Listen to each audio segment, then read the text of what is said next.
السلام عليكم. تعالوا بقى نعمل النهارده الأكلة الفظيعة اللي الكل بيحبها وبيموت فيها. أول حاجة هجيب نص كوباية مية دافية وأحط عليها معلقة خميرة ومعلقتين سكر زي ما انتوا شايفين كده، هدوبهم واسيبهم على جنب 3 4 دقايق. لو لقيتوها بقى زاد حجمها كده وعملت فوران وزي فقاعات هوا من على الوش تبقى ناجحة وزي الفل تستعملوها على طول. لو ما عملتش كده يبقى مش ناجحة ولازم تستبدلوها. بعد كده هجيب 4 كوبايات دقيق، الدقيق ده لجميع الاستخدامات أو دقيق المخبوزات أو استخراج 72، أي مسمى من المسميات دي هينفع ويبقى زي الفل.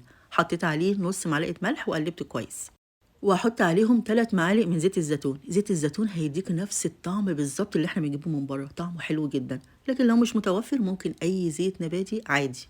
وهنشوف الخميرة بقى، التست اللي احنا عملناه هتلاقوا زي فقاعات هوا كده وفوران، شايفين كده تبقى ناجحة وزي الفل. ولو انتم متأكدين ان الخميرة بتاعتكم ناجحة وجربتوها مرة واتنين ممكن تحطوها هي والسكر على طول على الدقيق وتقلبوا. بعد كده بقى هحضر كوباية مية فترة زي اللي حطيناها على الخميرة بالظبط. هحط الأول نصها وأقلب، ولو حسيت إن الدقيق محتاج تاني، لأن طبعا الدقيق بيختلف من نوع للتاني، هحط تاني. بس هنا حسيت إن هو محتاج فحطيت كمان معلقتين.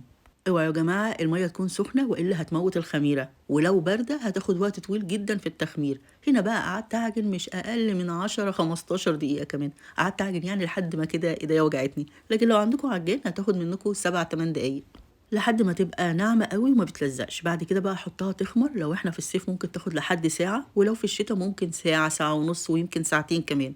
على ما تخمر بقى نكون حضرنا الحشوة. أول حاجة هجيب معلقة زيت زيتون وعلى نار عالية يا دوب هتدفى هحط عليها بقى قطع فراخ. أنا عايزة أقول لكم قطع الفراخ دي قد إيه؟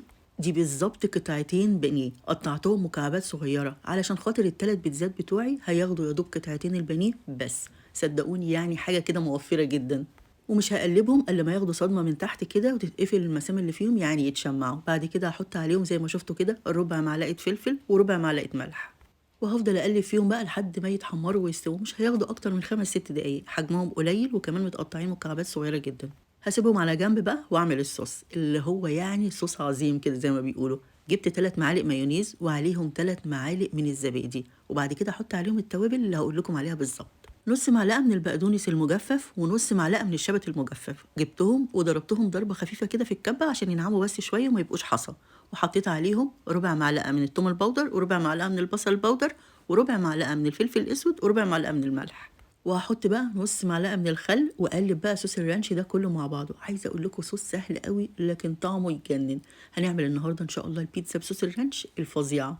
ونشوف العجينة بقى، يا نهار أبيض خمرت كده وبقت تحفة. هاخدها بقى وأقطعها على 3. التلاتة دول ليه؟ علشان أنا هعمل 3 بيتزا حجم وسط.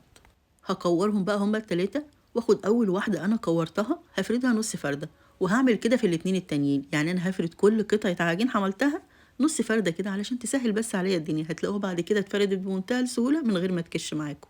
وبعد كده بقى مسكت اول واحده وهبدا بقى افردها لحد ما تبقى اكبر من حجم الصينيه، بالسمك اللي انتوا هتشوفوه ده دلوقتي. الصواني الالومنيوم يا جماعه بتاعت الخبيز دي احلى خبيز، شايفين السمك ده؟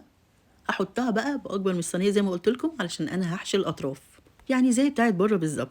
ولو انتوا مش عايزين تحشوا الاطراف ممكن تتنوا الاطراف كده على بعضها زي ما انتوا هتشوفوا كأن ما فيهاش جبنه ولا اي حاجه، برضه هتطلع كده زي اللي بنجيبها من بره بالظبط. المهم يعني ان احنا نعمل اكل المطاعم في البيت بنفس الطريقه ونفس الجوده، لا جوده ايه احلى كمان، وبسعر بقى اقل كتير من اللي بنشتريها من بره. بجد صدقوني التلات بيتزات اللي انا عملتهم بتمن نص واحده من اللي بنجيبها من بره. حرام ولا حلال؟ تهيألي يعني حرام ان احنا نشتري حاجه زي كده لو بنعرف نعملها في البيت. بس اهم حاجه اضغط عليها كويس قوي علشان ما تفتحش الاطراف دي اثناء الخبيز. بعد كده بقى هخرمها كلها من النص بالشوكه علشان خاطر ما تنتفخش وتعلى قوي. واحط بقى صوص الرانش بس ما تزودوش قوي يا جماعه، يعني حوالي معلقتين 3 بالظبط. وبيتزا التشيكن رانش دي يا جماعه بيتحطش عليها غير الفراخ اللي احنا عملناها من غير اي توابل غير هو ملح وفلفل، وكمان هنحط عليها شويه بصل رفيع كده متقطع وشويه طماطم. وبعد كده بقى لو انتوا عندكم الهالوبين اللي هو الفلفل الحراق ده حطوا، انا حطيت كام واحده بس كده عشان ما تبقاش سبايسي قوي.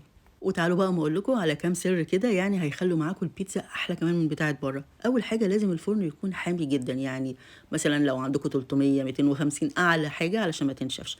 تاني حاجه بقى انا بحطها زي ما انتوا شفتوا كده من غير ما احط الجبن، وبعد كده بقى بطلعها بعد 3 4 دقايق احط الجبن. ليه بقى؟ عشان الجبن وخصوصا الموتزاريلا لما تقعد في الفرن كتير بتنشف وما بتمطش معاكم وانتوا بتشتكوا كتير من الموضوع ده.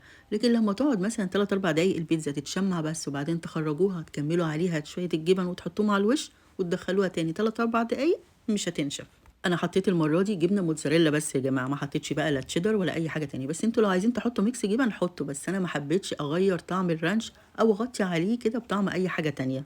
وأول ما الجبن تسيح باشغّل الشواية حوالي نُص دقيقة لحد ما تحمر بالمنظر ده، أنا باحب اللون ده جدًا يا جماعة فيها تحفة. بعد كده بقى اتبقوا شوية رانش معايا، فحبيت أعمل زي المطاعم بالضبط، حطيتهم في كيس من أكياس الساندوتشات وعملت زي ما بيعملوا كده بالضبط، شايفين القمر؟ بجد تجنن، طرية جدًا وهشة وكمان مقرمشة وطعم الجبن والصوص معاها تحفة، بجد لازم تجربوها، يا رب تعجبكم ويا رب تكون سهلة.